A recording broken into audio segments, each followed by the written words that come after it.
I'm from Sri Lanka, a lovely country, and with us we have Professor Anuja Premawardena.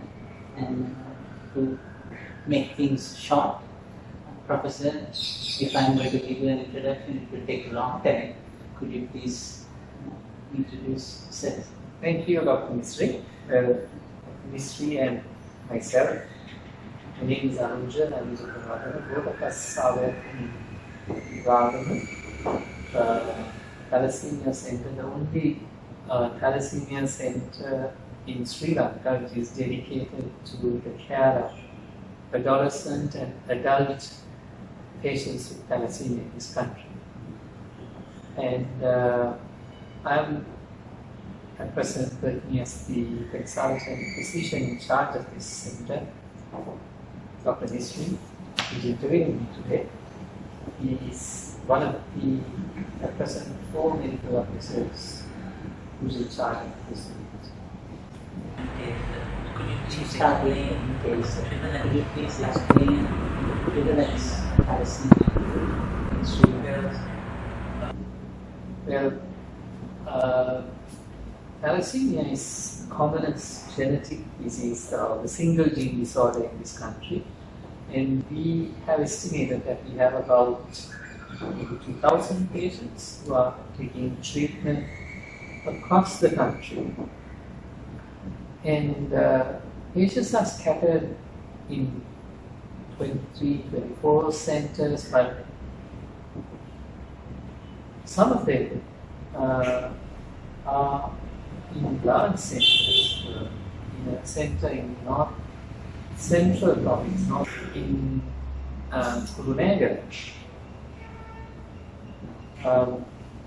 There are over 800, probably almost 1,000 patients.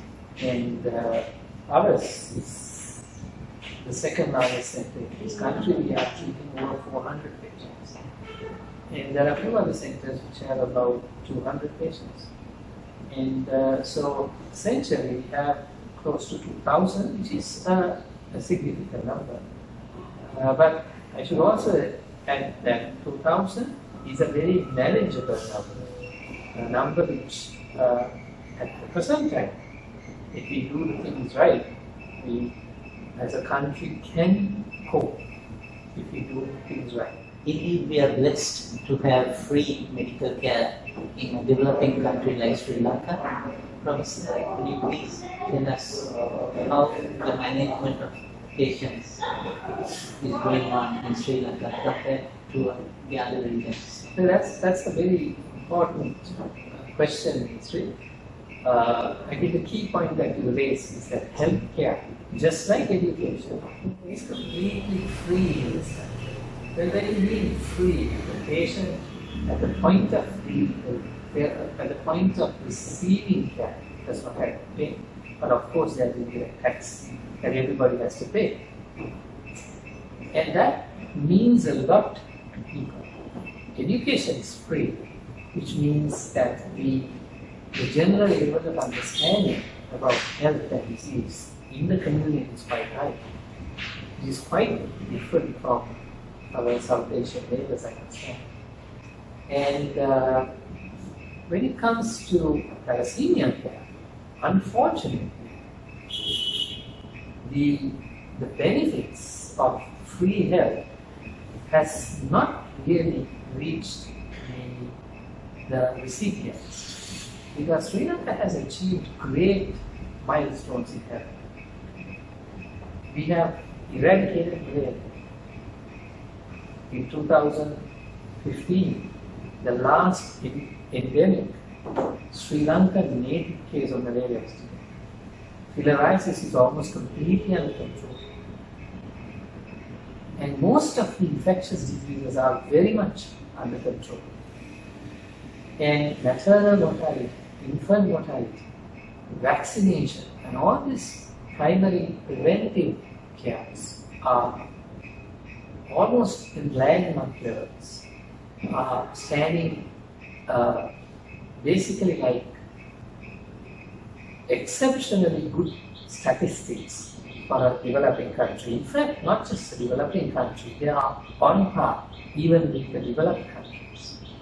But for a country like that, who's doing so well in the rest of preventive as well as treatment, we are lagging behind in the treatment of thalassemia. And that's, as a thalassemia care doctors, people like Nizri and myself, that's a point that we do not like to talk about too much. So, as the perspective goes with the prevention and also the treatment of patients with thalassemia, how do you consider the treatment of thalassemia patients in Sri Lanka, sir? Well, the problem of thalassemia, as you very rightly pointed out, is twofold. There is a preventive aspect. It is a preventable condition. Because thalassemia, as you know, is genetically transmitted and can be easily contained if you do the right things. Cyprus is the best example. They have managed to contain, control the disease. And then, of course, there's the treatment aspect. Now, why we are lagging behind is because we have not addressed the issues of both prevention as well as treatment as well as we should. For treatment, everybody who's in the field knows that there are, at least when you take the most severe form of the disease, thalassemia major, there is blood transfusion and there is getting rid of the excess iron chelation. Now here again, Sri Lanka should be doing very, very well because Sri Lanka has one of the best transfusion services in the region. Though our transfusion service will not come on air and say this out loud, I don't think our transfusion service was ever really depleted blood at any point of time. Our transfusion service, our blood bank, has probably enough blood to us at any given time. Probably the exception from the blood banks in the region. So for a country like that, where there is enough blood, how come we have very few patients with thalassemia who have reached 50 years? There's hardly anybody who has reached 50 years with thalassemia major.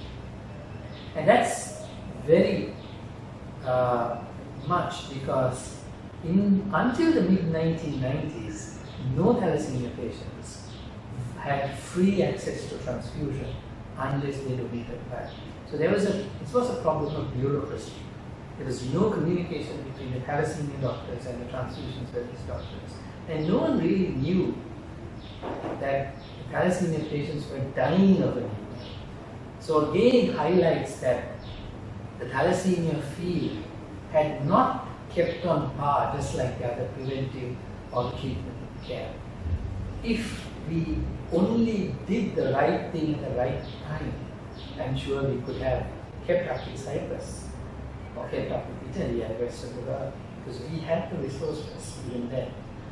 Chelation is again drugs are available free in this country. Of course you have to pay for it, the government pays for it. But if the pediatricians, the clinicians who are managing, ordering, there is a struggle that our patients receive it. So we have the infrastructure for treatment. It's just that the priorities are not right. Our patients are not being given the right priority. If that is sorted, I think we can sort this problem out. So our patients need the help. We have the resources, but we can sort it out. Professor, you highlighted that none of Sri Lanka patient with transfusion dependent thalassemia, the severe form, has not yet reached the 50-year-old mark. What is the life expectancy of thalassemia, the severest form of thalassemia, major patients' life expectancy in this country? We've recently done a survey of all types of thalassemia in this country. The mean age, it's very sad to say, The average age of a thalassemia major patient in this country is only 13 years. That's like what was the thalassemia major in the United States 50 years ago. That's very, very sad actually, because this is exactly what I want to say. Though we could be doing better, the 30, 40, 50 years behind the rest of the world, when we should be doing very much on par with the developed world. So we need to change things radically, and we need to change things pretty soon. That's about patient's care. So let's move to the preventive measures. Professor, what do you think? How does Sri Lanka plans its prevention of thalassemia in Sri Lanka? Well, prevention of thalassemia really was never a top priority in this country until maybe 2007. Again, the same question comes up because thalassemia was never considered to be a significant disease.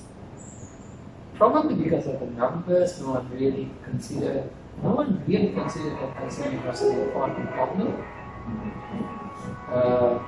Because no one did enough research on this topic. Professor, as you mentioned, is there a solid foundation laid out for preventive measures thalassemia in this country? We are just beginning. Though I say we are just beginning, I think prevention programs in this country started in 2007. But the prevention programs were very much ad hoc, not monitored centrally, and I don't think the results have been very satisfactory because over the last 10 years, we know for a fact that there were about 60 new births of thalassemia major patients every year, despite having the prevention programs. Obviously, didn't work. There's a new lease of life infused to the thalassemia prevention program, and they relaunched the program last year. Whether it would work this time, but wait and see. Still, I fear that we are not doing enough. The need for the emphasis on thalassemia, I think the message is that this is okay, it's not a huge problem. We have bigger problems in this country than thalassemia. But we don't have to wait till the problem is volcanic, earthquake-like, for it to erupt before we start taking notice. I think that has been the way everything is being handled here.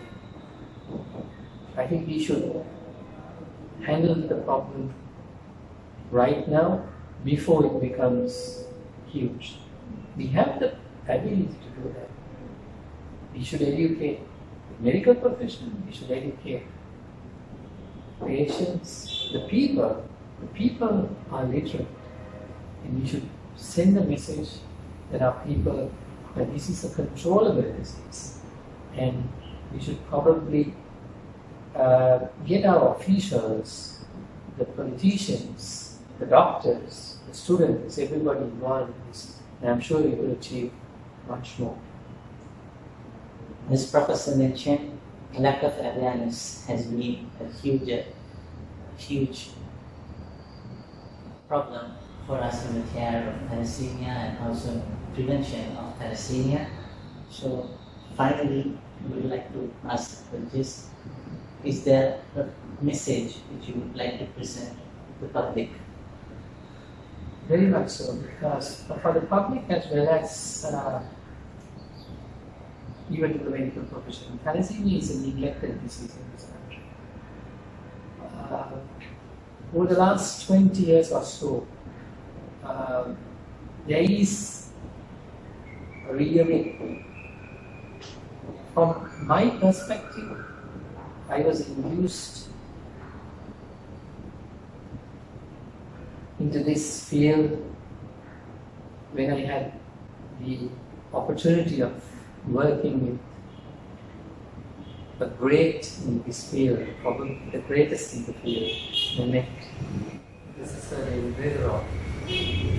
I had absolutely no knowledge about Thalassemia when I actually met him.